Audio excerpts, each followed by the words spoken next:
આ સાથે સમાચાર સામે આવી રહ્યા છે। મહત્વપૂર્ણ સમાચાર પ્રાપ્ત થયા। સીએમએ વધુ એક નિર્ણય કર્યો છે। કર્મચારી હિતલક્ષી માટે વધુ એક નિર્ણય કરવામાં આવ્યો છે, જેમાં વંદે ભારત ટ્રેનના પ્રવાસને માન્યતા આપવામાં આવી છે।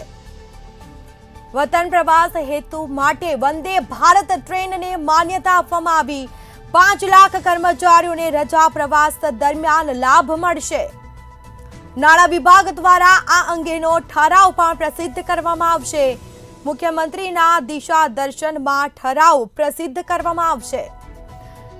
તો મહત્વપૂર્ણ સમાચાર સામે આવ્યા છે। સીએમનો કર્મચારી હિતલક્ષી વધુ એક નિર્ણય કરવામાં આવ્યો છે। તો વંદે ભારત ટ્રેનના પ્રવાસને માન્યતા આપવામાં આવી છે। વધુ એક આ ઠરાવ છે તે પ્રસિદ્ધ કરવામાં આવશે। વતન પ્રવાસ હેતુ માટે વંદે ભારત ટ્રેનને માન્યતા આપવામાં આવી। આ સાથે 5 લાખ કર્મચારીઓને રજા પ્રવાસ દરમિયાન લાભ પણ થશે। તો નાણાં વિભાગ દ્વારા આ અંગેનો ઠરાવ છે તે હાલ પ્રસિદ્ધ કરવામાં આવશે, જેમાં મુખ્યમંત્રીના દિશા દર્શનમાં ઠરાવ પ્રસિદ્ધ પણ થશે।